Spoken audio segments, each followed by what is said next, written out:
Vajza e babit mungues, puela eterna, vajza e përjetshme, shkon me vrap që të bjerë në kurthin më të rrezikshëm të jetës saj. Puela nuk do se shtyn për sa më vonë lindjen e një fëmie, jo sepse nuk i do fëmijët, ajo i adhuron ato, por sepse nuk do që trupi i saj të humbas freskinë, hijeshinë vajzërore. Nuk lejon gjithëdhënien për të njëjtën arsye. Është shumë e merakosur derisa ajo shenja e prerjes cesariane të bëhet komplet e padukshme. Puela nuk do pra që freskia, kreativiteti, gjallëria e saj, gjithë bukuria që ka brenda vetes për t'ia dhënë botës të mbyten në rutinën e jetës martesore dhe kufizimet e saj. Ju arrini të shihni një univers në sytë e saj, ajo të bën të ndihesh mirë vetëm duke e pasur në prani fizike pa folur fare. Lëvizjet nëpër korridorët e institucionit shpeshtohen kur ajo kthehet në zyrë, por kjo gjallëri, ky dëshirim, është vetëm një mask për të mbuluar diçka që nuk ndodhi kur ajo ishte e vogël. Çdo vajzë e vogël kalon nëpër atë fazën e idealizimit të babait të saj, ku vajza e shet atin si hero, perfektin e saj. Dhe nëse në këtë fazë babai bëhet mungues, fizikisht ose emocionalisht, ose ai vetë është puer, nuk ndjen përgjegjësi, ose është i rrept, strikt, hiperkritik. Ajo pra vajza ngecet këtu në fazën e idealizimit, figura maskullore nuk bëhet reale, njerëzore, rob normal, që në psikologji thuhet se vajza nuk mori bekimin e babait, që në gjuhën nënvetdijes do të thotë se ajo i mbivlerëson meshkujt dhe autoritetin maskullor, kërkon aprovimin e tyre dhe e mat krejt vlerën e saj mbi bazën e standardeve të përcaktuara nga ata. Kështu ajo vazhdon të kërkojë të paarritshmin, perfektin, të famshmin, të pushtetshmin, misteriozin, në përpjekje për të marrë atë bekimin që nuk e mori kurrë. Dhe që të arrijë atë idealin, duhet që vetë të jetë ideale fillimisht, perfekte në gjithçka, e kuruar imtësisht, përjetësisht e gjujtshme, dëshirueshme. Kjo do thotë se ato janë të bukura, të suksesshme, arrijnë shumë, kanë 3 punë, 3 diploma, tërheqin vëmendje, para, duar trokitje, por edhe janë në konflikt të ashpër me armikun e tyre më të madh, trupin e tyre. Pse? Sepse ajo është tërkohës duke krahasuar veten me idealin e paarritshëm, të pamundur, dhe kur trupi nuk është në atë ideal, i plagoset fantazia. Ajo pastaj e mohon trupin, gjithë ditën, tërkohës, dhe kur kthehet në shtëpi, nuk ka frigorifer që ta ngjijë, sepse trupi tashmë është kthyer në ujk. Me miqtë e mi këtu në YouTube, do të shohim me detaje 3 tipet e puelës. Puela pra pajamave të blinduar, puela kulloria dhe alfa puela. Romakët e lashtë përdornin edhe termin dokta puela, që quaj ajo vajza e shkolluar e dëshiruar erotikisht, e dashur, por jo për ta çuar në shtëpi. Përpara se të shpjegoj se cilin arketip të puelës, juve këtu në YouTube, ju kam bërë një gjë si fillim. Pse puela bëhet armike me trupin e saj? Fillojmë. Puela ka futur veten në një konflikt shumë të madh, jo me Zeusin, por me dikë më sipërant se ai, me vetë Kronusin. Kronusi është i ati i Zeusit, perëndia e kohës, dhe puela është në luftë të hapur me kohën. Mendja e saj është çliruar, ka shpëtuar nga ligjet e kohës, por trupi i ka mbetur peng në duart e Kronosit, sepse me kalimin e kohës flokët nuk janë më aq të dendur, lëkura është ndrit me pak, mishi zbutet ose termi që përdoret fiks është lomotitet, duart, qafa, rrullat, thinjat, kështu ajo bën çmos që ta vonojë çdo shenjë të kohës në trupin e saj. Është alergjike ndaj çdo imperfeksioni, investohet në çdo detaj për pamjen e saj, dhe kjo luftë nuk është e saja. Këtë luftë ajo po e bën në emër të tjetër kujt. Standardi maskullor në të cilin ajo përpiqet ta aderojë me çdo kusht është ky, dhe këtë e thot psikologjia evolucioniste sepse ka një logjik sepse ekziston ky standard, nuk është kot. Periudha kur femra më së shumti është tërheqëse, joshse, e dëshirueshme për mashkullin, është periudha e fertilitetit maksimal të saj. Dhe koha e fertilitetit maksimal përkon me kohën e maksimumit të bukurisë së saj. Pra mishi është më i fortë, lëkura shndrit, flokët janë të dendur, gjoksi i mbushur dhe vithet e ngritura nuk pyesin fare për forcën e gravitetit. Por pastaj ç'a ndodh? Kronusi hyn në skenë. Kronusi sulmon, duke paksuar kolagjenin, dhe kështu dobësohet aftësia e mishit për të kundërshtuar gravitetin. Vithet nuk janë më aq të ngritura, dhe kjo e tërbon puelën. Dhe ajo i kundërpërgjigjet Kronusit, duke bërë aleancë me peshkaqenet e marketingut, të cilët janë të gatshëm t'i ofrojnë asaj streçe me push-ups, push-up, ta thot emri, me koeficient të lartë elasticiteti. Dhe kështu dyqanet Sephora bëhen tempujt e saj, dhe estetika, kozmetika, sallat e kirurgjisë, farmacit, parukerit bëhen faltoret e saj. Kjo lufti përket kulturës që e rrethon, ku paradoksalisht ajo është edhe aktore, edhe viktim. Ajo e mësoi që në fëmijëri se vlera e saj përcaktohet nga ideali mashkullor, nga që babai mbeti i idealizuar. Nuk u pa kur pra si një rob normal, dhe vlera e saj është e lidhur me ato që ideali mashkullor kërkon, pamjen, hijeshin edhe rinin. Se sa e dëshirueshme është përcaktohet nga këto trija. Ajo e një botën e fashionit dhe të modës me përpikmëri milaneze, dhe ky nuk është vetëm instinkt mbijetese, por ajo në mënyrë të nënvetëdijshme po imiton ato që kërkon bota nga të qenit grua. Dhe kështu në vend që të zhvillojë ato që janë thelbësore, të patjetërsueshme, unike e qenies grua, që është shërimi, gratë janë shëruese të lindura, aftësia për të sjellë dhe rritur jetë, kapaciteti për përkujdesje, intuita, lidhja e natyrshme me emocionet, kreativiteti. Në vend të këtyre, ajo krijon një mask të bukurisë, ëmbëlsisë dhe rinisë së përjetshme. Kur idealizohet standardi maskulin, atëherë arketipi i mamas bie në hije, refuzohet, shihet si e rëndomt mamaja.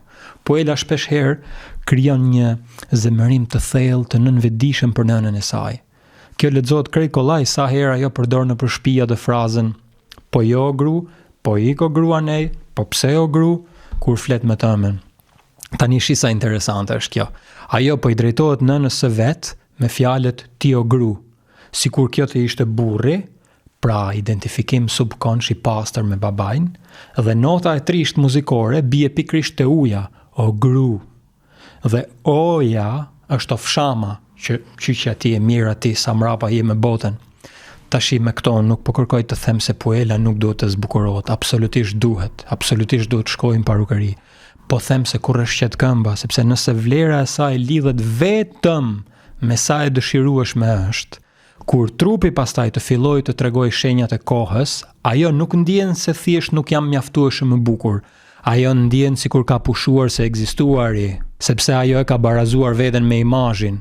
Një rrudhë e vogël në fytyrë nuk është një humbje bukurie, është shfarosje ekzistenciale, dhe kritiku i brendshëm është i pamëshirshëm. A jam e re sa duhet, e holl sa duhet, e zgjuar sa duhet. Këto sa duhet, nuk kanë fund. Ajo nuk ndihet kurrë mjaftueshëm sepse standardi që ajo po synon është një fantazi. Dhe për të marrë një farë garancie, ajo kërkon dëshmitar, dashurues, miq, pëlqime, rrjedhë sociale, i mban të gjitha opsionet hapur që të maksimizojë vëmendjen kundrejt saj. Kalon 1 orë e gjysmë duke u përgatitur jo sepse do të ndihet mirë, por sepse ka frikë të jetë e zakonshme. Imagjinon se njerëzit do të jenë duke admiruar sapo ajo të hyjë diku. Nëse një detaj i vogël, flokt, thonjt apo veshja nuk i duket në rregull, ajo e anullon krejt eventin. Ajo shkon për shopping dhe blen atë fustanin e shtrenjtë, jo vetëm sepse është i bukur, por sepse do t'i duhet për një ditë që do shkojë në Paris. Kemi një mungesë dyfisht pra, nga njëra anë është ajo e afirmimit të babait, dhe nga ana tjetër është ajo e mos uljes në këmbë me tokë nga mamaja, që prodhojnë tek ajo një personalitet të tipit gjasme sikur, një ndjesi e vazhdueshme brenda vetes e të qenit false, ndjesi kronike e falsitetit, dhe si rrjedhoj e pa denjë për dashuri të vërtet, për vlerësim të pastër, për vlerësim të merituar, të sinqert. Ndihet e pa vërtet pra me veten e vet, sikur gjatë gjithë kohës është duke aktruar. Dhe në bazë të kësaj mungese të dyfisht krijohen 3 arketipe të Poelës. Poela prapa xhamave të blinduar, Poela akulloria dhe Alfa Poela. Dhe tani le ti marrim secilën në detaj, shumë thjesht për ju këto në YouTube. Për ta kuptuar Poelën prapa xhamit blinduar, duhet kthehemi prapë në kohë tek rrënjët e kësaj strukture, sepse duhet të kuptojmë ku ngeci zhvillimi i saj. Psikologjia e zhvillimit flet për faza që çdo fëmijë kalon për të formuar një ndjenjë të vetes së vet. Dhe një nga fazat më kritike është ajo që quhet faza narcisiste. Faza narcisiste fillon rreth moshës 18 muaj deri në 3 vjeç. Kjo është faza kur fëmia fillon të zhvillojë një ndjenjë të vetes, të veçuar nga të tjerët. Quhet narcisiste jo sepse është e keqe, por sepse është një fazë e nevojshme e shkëputjes të vetes nga të tjerët. Kur vajza fillon të ndihet e madhe, zonjë e rënd, unë jam qendra e botës, fillon të shfaqet, të kërkojë admirim, të besoj në omnipotencë, unë mund të bëj çdo gjë, edhe pse është e vogël, pra asaj duket vetja si një zonjë e rëndë. Kështu pra, fëmia fillon të formojë një imazh të vetes bazuar në atë se si të tjerët, veçanërisht prindërit, ja pasojnë, e pasqyrojnë, ja kthejnë mbrapsht, pra ja njohin këtë fryrje. Dhe këtu vjen momenti kritik. Nëse prindërit ja konfirmojnë, ja pranojnë, ja pasqyrojnë këtë narcisizëm, e ndihmojnë vajzën të brendësoj një ndjenjë të vlerës së vetes. Por nëse prindërit nuk e japin këtë pasqyrim, janë të largët, kritik, të ftohtë ose të përthithur në vete, vetja e fëmijës që po lind mbetet e brisht, e paqëndrueshme, e fragmentuar. Metaforikisht, egoja e vajzës së vogël është si një balon që sa vjen e fryhet. Prindërit nga ana e tyre duhet t'ja lejojnë ta fryjnë më shumë. Kështu ajo fluturon, ndjehet omnipotente. Dhe kjo shkëputje e ndihmon pikërisht të kuptojë se ajo është në një vete e ndarë, e veçantë prej të tjerëve. E aftë vete, zonja vetë mundet. Balona pra fryhet më shumë. Ajo krijon besimin bazik, siguritë e vetja. Me kalimin e viteve ajo fluturon akoma më lart, eksploron botën. Dhe në këtë fazë prindërit duhet të tërheqin litarin, pak nga pak, që balona të afrohet me tokën, të prek realitetin, të kuptoj kufijt, të mësoj se bota nuk është vetëm magjike, por edhe reale. Por te Puela kjo nuk ndodh. Prindërit e harrojnë balonën, e lshojnë litarin fare, dhe ajo vazhdon të fluturojë lart, gjithmonë më lart, pa u kthyer kurrë në tokë. Dhe kjo është pikërisht ajo që i ndodhi Puelës. Ajo ngeci në atë fazën narcisiste, zhvillimi psikologjik i saj mbeti atje. Ajo nuk mori mjaftueshëm pra pasqyrim të sigurt. Prindërit nuk e mbajtën kontaktin me sy, me balonën. Grandioziteti i saj nuk u shfry pak nga pak me kohën, sipas mundësisë dhe realitetit. Dhe ajo vazhdon të kërkojë dashuri ideale ose aprovim nga arketipi i babait, sepse ngeli i idealizuar, fantazi. Dhe kështu ajo mbeti në atë botë të fantazive, ajo ende beson se ka fuqi magjike. Prandaj Puela ka ekzibicionizëm, dëshirë për të parë, për të admiruar. Prandaj ajo investon gjithçka në pamje, në performancë, në sukses. Pse pra ky obsesion me imazhin? Sepse për Puelën imazhi nuk është thjesht një maskë, ajo rrit pa pasqyrë të brendshme. Ajo pasqyrë që do t'i thoshte ti je e vlefshme, ashtu siç je. Dhe kur nuk ke një pasqyrë të brendshme, duhet të gjesh një të jashtme. Dhe pasqyra e jashtme është shikimi i të tjerëve. Nëse ata të admirojnë, ti ekziston. Prandaj ajo jeton me një ankth të vazhdueshëm. A jam mjaftueshëm ndjell se josh se a më shikojnë, a jam ende e bukur. Poston foto perfekte estetike, nuk poston asgjë të papërpunuar, me detaje të përmirësuar, të sistemuar që të mos jetë vulnerabel. Fshin foto që nuk marrin pëlqim mjaftueshëm. Edhe sikletet e vogla, kur njerëzit vënë re që ajo është e stresuar, e lodhur, e pasigurt, janë shkatërruese për të. Kur dikush e pyet a je mirë, ajo më shumë ndihet e plagosur se sa e përkujdesur. Ndahet, përfundon një lidhje me dikë, bëhet e ftohtë, distancohet dhe nuk mërzitet, sepse i shmang emocionet, sepse i rrezikojnë imazhin perfekt, ajo nuk mund të ketë emocione, nuk mund të jetë vulnerabel. Natën mund të qaj pa pushim, të ndihet bosh, të rri duke scrolluar tërë kohën, të fantazoj për një të ardhme perfekte, të shoh filma romantik njëri pas tjetrit, ndërsa të nesërmen poston foton perfekte.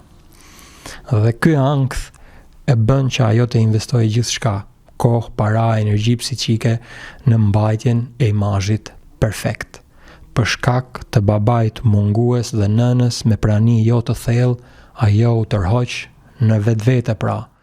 Unë nuk kam nevojë për askënd, unë jam e mirë vetëm. Dhe kjo bë motoja e saj. Por kjo pavarësi nuk është forcë, është mbrojtje, është një mënyrë për të thënë, nëse unë nuk kam nevojë për ty, ti nuk mund të më lëndosh mua. Dhe në këtë tërheqje të hershme, diçka ndodhi që psikologjia quan enkapsulim narcisist i parakohshëm. Ajo mbyll pra emocionalisht në shumë herët.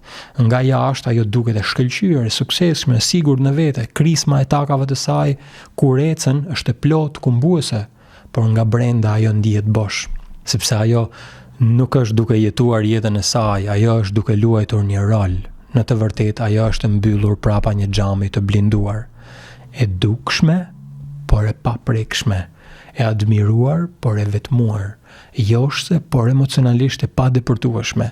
Pamja e saj është ndërtuar me kujdes, çdo detaj i kuruar, i menduar mirë, çdo lëvizje e kalkuluar, por askush nuk mund të arrijë vërtet tek ajo. Askush nuk mund të hyjë brenda në botën e saj. Jo sepse ajo është bosh, por sepse ajo e ka fshehur veten e vërtet aq thellë sa nuk e gjen as vetë më, dhe marrëdhëniet e saj e pasqyrojnë këtë më së miri. Ajo mund të ketë fantazi romantike, të çmendura, dashuri intensive për pasion, për aventura, fantazi, por këto fantazi janë jo personale, ajo bie në dashuri me imazhin e dashurisë, pra bie në dashuri me dashurinë, jo me personin real. Ajo imagjinon skena, momente perfekte.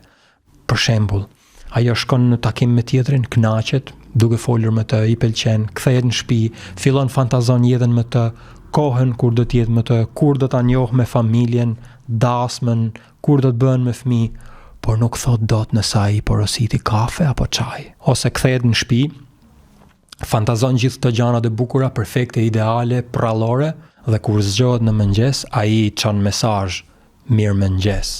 Oh! Ajo e kthen dhimbjen në forcë, bëhet gati, del jashtë për kapuçinën e mjesit dhe i kalon tjetri aty afër me makinë që i thot, hajde pak te babi.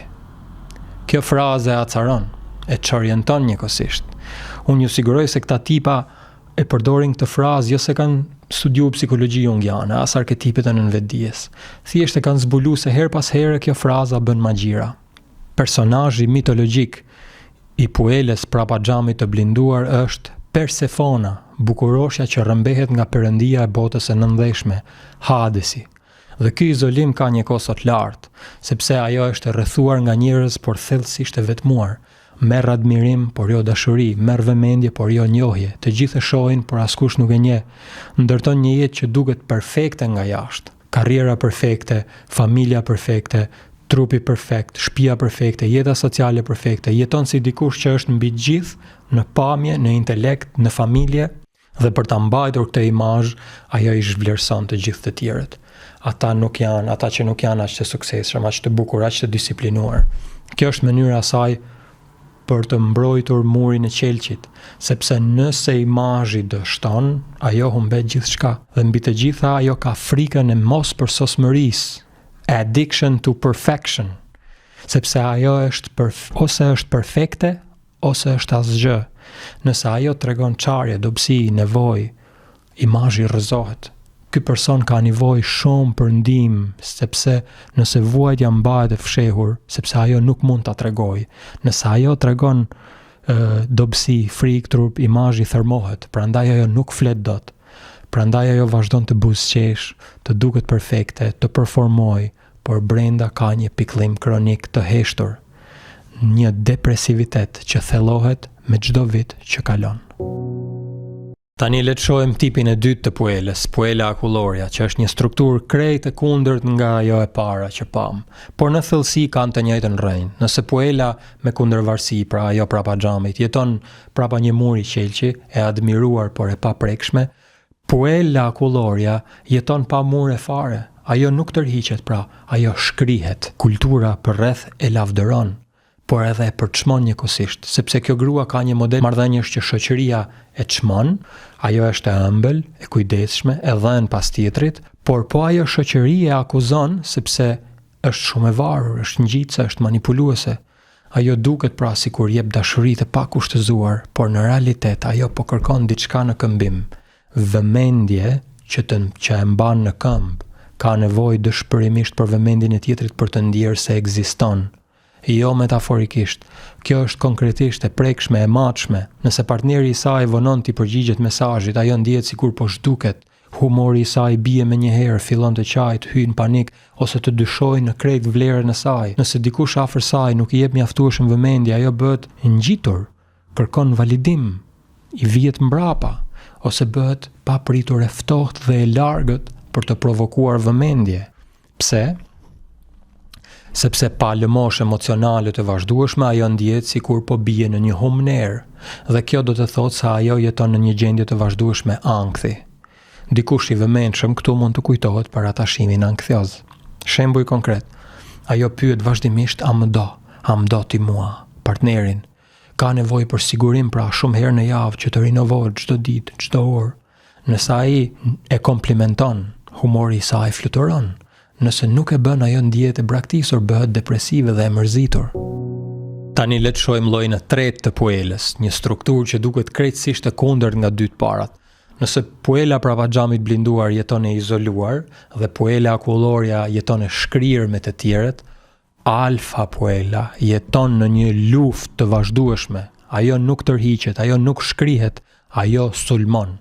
Ajo është dominuese, e vendosur, agresive. Nga jashtë ajo duket e fortë, e pamundur, e pamposhtme, por kjo forcë nuk është shëndet. Kjo është mbrojtje, një mbrojtje e ndërtuar kundër një frike të thellë, frika e cënueshmërisë.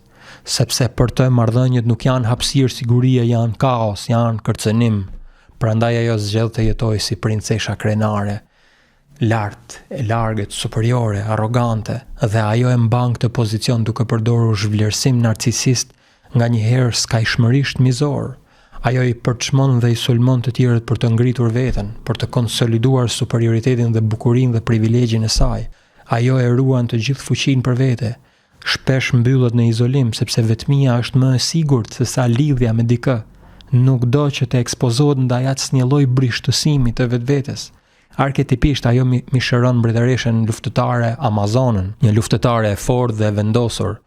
Por në këtë lloj ekzistence jeta bëhet një barë, një seri betejash që duhen fituar dhe jo momente për t'u gëzuar. E errët dhe e ngrysur, ajo ecën përpara me ngulm duke injoruar ndjenjat dhe trupin e saj feminin. Dëshira për të kontrolluar, pra për të pasur fuqi që e bën të ndihet e sigurt, është qendrore, është thelbi i çdo gjëje në jetën e saj.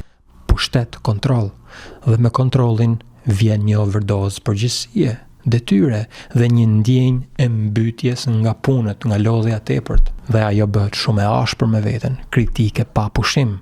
Dhe poshtë gjithë kësaj ka një forcë shkatruese.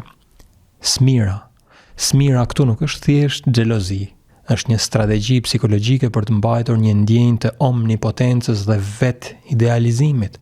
Ajo mund të sabotojë ose të zhvlerësojë në mënyrë të pandërgjegjshme çdo të mirë që ka vënë deri në atë pikë në jetën e saj, vetëm për të mbrojtur egon e saj të brisht. Kjo ushqen nxitjen e saj konkurruese, pra, dhe këmbguljen e palëkundur. Nevoja për të fituar për të është si e jashtme për status, arritje, po ashtu edhe e brendshme për vetvlerësim. Shembull nga jeta e përditshme. Në punë, saboton projektin e një kolegeje për të ndjerë superioritet. Kritikon publikisht dikë për të afirmuar dominimin e saj. Në marrëdhënie është emocionalisht e largët, e ftohtë ose konkurruese me partnerin e saj. Prish lidhjet plotësisht si përgjigje ndëshkuese ndaj një tradhtie të perceptuar. Me veten është shumë e ashpër me veten, punon pa pushim, është perfeksioniste, e ashpër për çdo gabim të vogël, e dënon veten nëpërmjet punës ekstreme, dietave ekstreme, stërvitjes së tepruar ose deri në vetmohim. Dhe kur lëndohet narcistikisht, reagimi është pothuajse i padurueshëm. Çdo kërcënim ndaj vetvlerësimit ose autoritetit të saj është katastrofik, e djeg tjetrin pa mëshirë. Kur ajo dështon, pra, ose sfidohet, ajo mund të shpërthejë agresivisht, ose ndaj të tjerëve, ose brenda vetes saj. Dhe turpi, poshtërimi janë të padurueshme për të. Kur grandioziteti i saj patologjik sfidohet nga dikush, ajo përjeton sulme të tërbimit. Tërbimi synon të sigurojë kontrollin omnipotent të realitetit saj të brendshëm, si dhe të kontrollojë ndërveprimin me personin që e lëndoi. Dhe kjo mund ta shtyjë ndonjëherë edhe drejt vetvrasjes, sepse ndjenja e humbjes së kontrollit është shumë e dhimbshme për të duruar për të, sepse humbja nuk ishte kurrë një opsion për Medean. Ajo vrau 2 fëmijët e saj për të dënuar burrin. Kërkimi arketipik për pushtim, për pushtet, për triumf nuk është kurrë i kënaqur dhe mund t'i shtyjë gratë të këtij tipi në skaje të pakuptueshme. Dhe kjo është ironia më e madhe. Shumë nga këto puela janë shumë të suksesshme në adaptimet e tyre në patriarki. Ato lëvdohen për forcën, për agresionin e tyre të guximshme si gra luanesha, por kjo fsheh plagë personale në hijen e saj. Sepse shëndeti psikologjik i këtyre grave shpesh nuk merren në konsiderat nga shoqëria. Ato duken të forta, të pamposhtura, të suksesshme, por brenda ato mbajnë turp të thellë, smir shkatruese, frikë. Ajo fiton betejat, por humb veten. Te çdo mashkull, brenda çdo mashkulli ekziston një energji psikologjike arketipale që mund të aktivizohet, që quhet energjia e mbretit. Kjo nuk ka të bëjë me fronin, kuroren apo pushtetin fizik. Kjo ka të bëjë me një prezencë, një forcë që rregullon, që krijon rend, rregull, drejtësi, që bekon. Mbreti në kuptimin arketipal, kur arketipi mbretëror psikologjik është i aktivizuar te një mashkull, ai nuk është ai që merr. Ai është ai që jep. Ai nuk kërkon të bekohet, ai bekon. Dhe çfarë do të thotë të bekosh? Kjo nuk është thjesht një fjalë e mirë, ky nuk është thjesht një kompliment. Bekimi është një akt, bekimi është një shikim që konstituon qenien brenda teje. Kur mbreti të shikon me bekim, diçka brenda teje aktivizohet, ti ndihesh më reale, më e plot, më e vërtet, më e fuqishme. Ti nuk ndihesh thjesht e parë, ti ndihesh thellësisht e kuptuar. Shikimi i mbretit nuk është pasiv, nuk është një pasqyrë që thjesht reflekton atë që ti thua se je. Shikimi i mbretit është aktiv. Ai nxjerr thelbin e asaj që ti je, ende pa e kuptuar ti veten tënde. Ai të shikon dhe thot, pa fjalë, ti ke të drejtë, të jesh këtu, ti je vlefshme, ti mundesh. Dhe kjo nuk varet nga performanca jote, kjo nuk varet se sa e bukur je, se sa e zgjuar, se sa e suksesshme. Kjo varet nga fakti që ti ekziston. Në kulturat e vjetra, njerëzit dilnin përpara në rrugë përpara mbretit dhe prisnin që të lartësoheshin nga ai, të fuqizoheshin nga shikimi dhe njohja e tij. Ky nuk ishte një ritual bosh, ishte një realitet psikologjik, sepse shikimi i mbretit lejonte. Ai thoshte ti mund të jesh ajo që je, ti mund të shkosh, ti mund të veprosh. Ishte një shikim pra që çlironte. Dhe çdo fëmijë ka nevojë për këtë shikim nga babai. Jo nga një mbret i vërtet me kuror, me fron, por shikimin e babait. Babai që e mbart këtë energji arketipale të mbretit, pra, babai që banon brenda këtij arketipi, babai që e shikon fëmijën dhe e bekon, jo thjesht duke i thënë bravo ose të lumt, por duke e bërë fëmijën të ndjejë se ka të drejtë për të qenë, dhe babai i Puelës nuk e dha këtë bekim, ose nuk ishte fare atje, fizikisht i largët, i humbur, s'kan fund arsyet sepse ose ishte atje, por emocionalisht i shkputur, distant, i ftohtë, i pa interesuar, i përthithur në veten e tij, ose ishte vetë një puer, i papjekur, i papërgjegjshëm, i paaftë për të mbajtur energjinë e mbretit, ose ishte një mbret i rrem, rreptësisht kritik, hiperkërkues, që në vend të bekimit jepte gjykim, dhe ajo mbeti duke pritur një shikim që nuk erdhi kurrë. Ajo priti të shihej, të njihej, të bekohej, por ai shikim nuk erdhi, dhe ajo nuk u bë kurrë sigurt në ekzistencën e saj. Dhe kjo krijoi te ajo një kompleks të babait negativ, mungues, një strukturë psikologjikisht që e ndjek gjatë gjithë jetës, e cila e para minon besimin intelektual të vetja. Paradoksalisht, ajo pikërisht sepse ndjen se duhet të jetoj gjithmonë sipas një standardi të përcaktuar vetëm nga meshkujt, ajo mund të jetë shumë e zgjuar, e aftë, krijuese, por nuk e beson veten. Ajo pyet vazhdimisht, a jam mirë, a kam të drejtë, a jam e saktë. Ajo kërkon validim të jashtëm përpara se të besojë në mendimet e saj këtu, sepse ajo nuk mori kurrë shikimin e mbretit, që ti thoshte ti mundesh, ti je aftë, shko. E dyta, shkatron iniciativën. Ajo pret leje ose miratim unanim përpara se të veprojë. Ajo nuk ndjek ëndrat e saj sepse pret që dikush tjetër, babai, burri, shefi, vjerri, ta jap bekimin. Dhe kur ai bekim nuk vjen, ajo ngec, nuk lëviz, nuk guxon, nuk fillon. Sepse shikimi lejues i mbretit nuk ishte kurrë atje për t'i thënë shko, bëje, më ke mua. E treta, promovon idealizimin. Ajo i sheh meshkujt ose autoritetin ose mësuesit si më të mëdhenj se vetja. Ajo është 40 vjeçe, edhe kur sheh atë mësuesin e 8 vjeçares atje në rrugë, e kap turpi. Edhe pas kaq shumë kohësh, sepse ajo e ka brëndësuar faktin se autoriteti i jashtëm është absolut. Nuk e ka kuptuar akoma se autoriteti nuk është diçka absolute, që njerëzit janë thjesht njerëz në fundit. Ajo ka mbetur në pozicionin e fëmijës që pret miratimin e të rriturve, sepse ajo nuk u nda kur nga idealizimi i mbretit, ajo nuk e pa kur babain si njeri real me kufi real njerëzor. Ajo e mbajti ato të idealizuar dhe kështu, ajo nuk u bë kur e barabart me të. Ky është kuptimi i vërtet i aktit të vënjës së kurorës.